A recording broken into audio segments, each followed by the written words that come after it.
الحمد لله على إحسانه والشكر له على تفضله وامتنانه ولا إله إلا الله تعظيما لشانه وصلى الله وسلم وبارك على رسوله وإخوانه أما بعد ينقصوا كل نقص ينقصات فتاري الله ذو القرنين مدرم بفتح كمرة بوعلا عجلوا بابل ليس درس موت قرب دمي موت عوق ለእናቱ አንድና ብቸኛ ልጅ ነበር።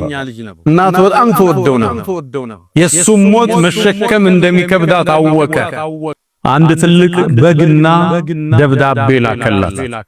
እናቴ ሆይ የመሞቴ ዜና ከመጣልሽ ይሄን በግ ረጅውና ሰው ጥሪ ለግብዣ ወደ ቤትሽ ግን አንድም መመሪያ ስጪ የሚወደውን ሰው በሞት ያጣ ምግቡን እንዳይበላ በያል የሚወደው ልጅ ሚስት ወንድም አጎት ጓደኛ ሊሆን ይችላል የሚወደውን ሰው ያጣ ሰው ወደ ግብዣው እንዳይመጣ ብለሽ ተናገሪ በፌው ተዘጋጀ ምግቡ እናት ቁጭ ብላ ጠበቀች የመጣ ሰው ግን አልነበር መልእክቱም ደረሳት እናቴ ሆይ ምድር ላይ የሚወደውን ያላጣ የለም እኔን አጥተሽኛል ሁሉም ሰው እንዳንቺ ተጎድቷል ታገሺ ማለት መሆኑ ገባት ከዛም ልጄ ሆይ ያለህም ሙተህም የኔ መካሪ ነበር ካለች ከذل قرنين አለፈ ذل قرنين ማልፈው አሸናፊው አላህ ብቻ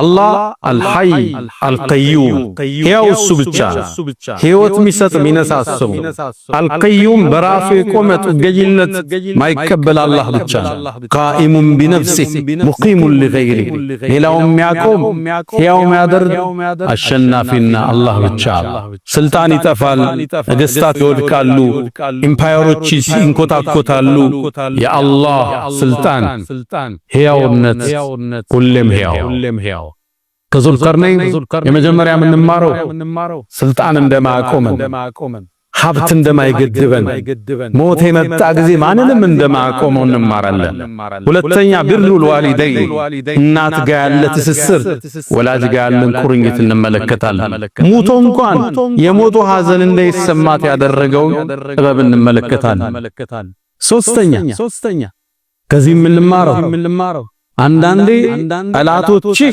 የከፍታ ምንጭ ሊሆኑ ይችላል ነብዩና አለይሂ ሰላቱ ወሰለም ዝቅ እናደርጋለን ብለው ፈታኝ ጥያቄ ይዘው መጡ እነዚህ ጥያቄዎች ግን ለኛ አስተምህሮትን የምንመዝበት ታሪክን አስተላለፈልን ቁርአን ባይጠይቁ አናገኘው እናደናቅፋለን ብለው ባይራመዱ ታሪኩን አናቀውም ነበር አንዳንዴ ሲገፉ የከፍ ያደረጉ መሆኑን እንዳትረሳ ኢማም ሻፊዒ አንድ አባባል አላቸው ዒዳቲ የኔ ጠላቶች የሚያወግዙኝ ይዘድቡኝ የሚያሳዱኝ ለሁም ዐለይ ፈድሉን ወሚና እኔ ዘንድ እኮ የዋሉት ውለታ ትልቅ ነው ይላል فلا بعد الرحمن أني لا عاديا الله طلعت አያሳጣኝ አሉ ኢማም ሻፊዒ إنهم النسكو نافسوني ተወዳደሩ فارتقيت المعالي كفتان وطف وبحثوا عن زلات فاجتنبتها ስተቴን አሳደዱት ረቋት ስትጠቆም ስትዘለው አንዳንድ ንግግርህን እኮ ጠላቶችን ነው የሚያከፋፍሙልኝ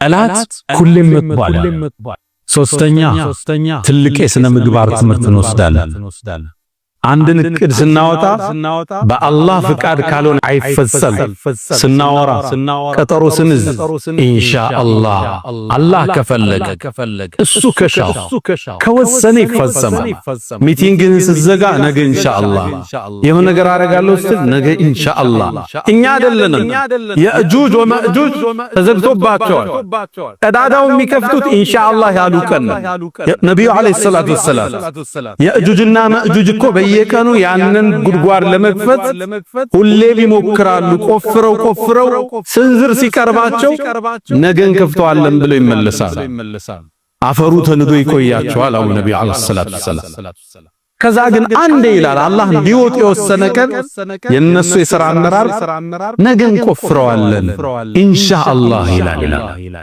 ያኔ ለነበር ያገኘዋል ከፍቶ ይወጣል ወሁም ሚን ኩል ሐደብን ينسلون ሚላሉ ምድርን ይሞላዋታል እንዳንበጣ ናቸው ያገኙትን ሰው እየበሉ ውሃውን እየጠጡ አዝርት እያወደሙ የሚሄዱ አስፈሪ ፍጡር ናቸው። ኢንሻአላህ የህይወታችን መረነ ተሳክቶ ስናይስ ይህ የጌታዬ ችሮታ ቤት ገዛ፣ መኪና ገዛ፣ በትምህርት ውጤታማው ፕሮጀክቶች ስኬት ላይ ደረሱ። هذا من فضل ربي በችሮታዬ انما اوتيته على علم عندي። ይሄ የነቃሩን መንገድ ሙእሚን ነብዩ አለይሂ ሰላቱ ወሰለም መካን ከፍተው ጦር ይዘው ሲገቡ አሸነፉ፣ መንገዱ ተከፈተላቸው። ራዊል ሐዲስ ምን ይላል? የግመሊቱ ኮረቻ ላይ ግንባራቸውን ደፍተው ነው የገቡ። አሸናፊ ንጉስ ሆኖ አይደለም የገቡ። ጃአ ነስሩላሂ ወልፈትህ የአላህ ድል የአላህ መከፈት መጣ። ተደፍተው ነበር የገቡት ግንባራቸው። ድል ስታገኝ ጌታዬ አንተን አንተ ባትሆን ይሄ ስብሰባ አይሳካም፣ አንተ ባትፈቅድ ኑሮ ይሄ ንግዴ ስኬታማ አይሆንም፣ አንተ ባትፈቅድ ይሄ ሽምግልና የጥጋ አይደርስም። هذا من فضل ربي ውጤትን ወደ አርህማን ማስጠጋት። አራተኛና የመጨረሻው ከዙልቀርነይን አላህ እንድንማር የፈለገው ዕውቀት፣ የአመራር ብቃት፣ የቴክኖሎጂ ብቃት፣ ከፍታ፣ ጥበብ፣ የቋንቋ ችሎታ፣ የወታደር አመራር ብቃት፣ ቴክኖሎጂውን እንድንዝ በእውቀት ከፍ እንድንል አላህ ይፈልጋል። በተለያየ ዘመናት ያሉ አሸናፊ አምባገነን የነበሩ መንግስቶች ዕውቀቱን የያዙት ናቸው። ሰሞነኛውን ታሪክ እናንሳ። እንደምታውቁት አሜሪካ ዓለም የሌለው አንድ ጀት አላት፣ B2 ስፕሪት ሊባ። ይህ ጀት በሰው ልጅ ታሪክ ተከስቶ ያውቃል። ሲበራ አታየውም፣ አጥቅቶ ከሄደ በኋላ አታየው። ድምጽ የለውም፣ ጭስ የለውም፣ ሙቀት የለውም። ይሄን ለመገንባት $2 ቢሊዮን ይፈልጋል። ራዳሮቹ ወደ አንድ ሀገር ሲገባ አንድን ጀት የሚመቱት ወይ በሙቀቱ ወይ በጭሱ ወይ በድምጹ ነው። ሁሉም የለውም። ይሄ ጀት መሸከም የሚችለው ቦምብ ሲጥለው የመሬትን 60 ሜትር ድረስ ቀዶ የመግባት አቅም። ቢቱ ለዕውቀት ቅድሚያን የሰጠ አሸናፊ መንግስት መገለጫ። ዕውቀት ከፍታ ዓለምን የመራችበት ሚስጥሯ ይሄ ብቻ እንጂ በኢኮኖሚ አሜሪካ $31 ትሪሊየን ዕዳ አለባት። የህዝብ ቁጥሯ 340 ሚሊዮን ነው። ህንድን ውሰድ 1.4 ቢሊዮን ነች ቁጥሯ፣ የህዝብ ቁጥሯ የአሜሪካ 4 እጥፍ በላይ ነው። በሰው ቁጥሩ አይደለም ዓለምን የመራች፣ በገንዘብ አቅሙ አይደለም የመራች። የዓለማችን የኢኮኖሚ ግብይት 60% በዶላር የሆነው ይሄ የዕውቀት የቴክኖሎጂ ከፍታዋ። ከዙልቀርነይን የምንማረው ይሄ ትውልድ ከፍ ልበል ካለ በቴክኖሎጂው በዕውቀቱ በትምህርቱ ከፍ ካለ ምድርን ይመራል። እስራኤል አይረን ዱም የሚባል ጣራ ስትገነባ፣ ኢራን አድማሱ ላይ የሚዋኙ ሮኬቶችን ስትሰራ ሁለቱም የቴክኖሎጂን ከፍታ ያሳያል። ከፍታዎች በዕውቀት። እኛ ደግሞ ኢቅራ ተብሎ የተወጠነ ዲን አለን። አንብብ፣ ተመራመር፣ ፈሲሩ ፊል አርድ። እሱም ካዝና አሸናፊ። ዕውቀት ላይ ያልተገነባ ሲቪላይዜሽን ስልጣኔ ዋጋ የለው።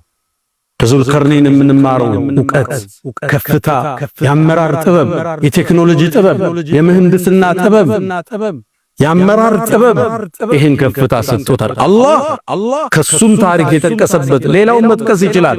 የአመራር ብቃቱን፣ የቴክኖሎጂ ብቃቱን፣ የምህንድስና ብቃቱን በዚህ ዘመን እንኳን መስራት ማይቻለውን መስራት የቻለ ታላቅ መሪ ዙልቀርነይን።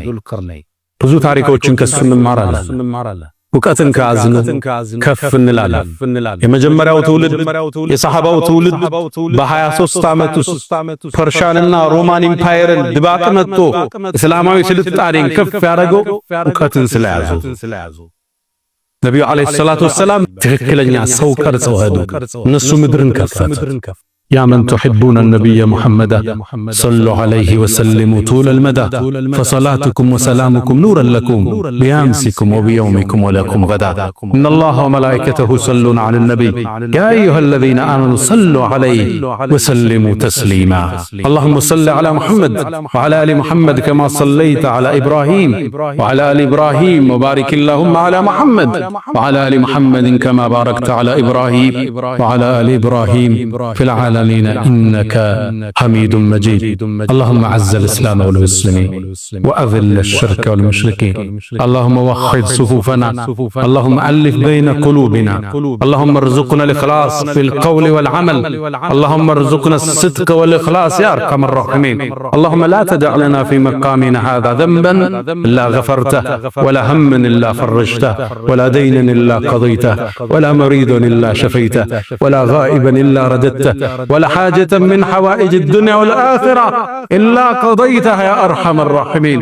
اللهم ربنا آتنا في الدنيا حسنة وفي الآخرة حسنة وقنا عذاب النار. ألا فأقم الصلاة.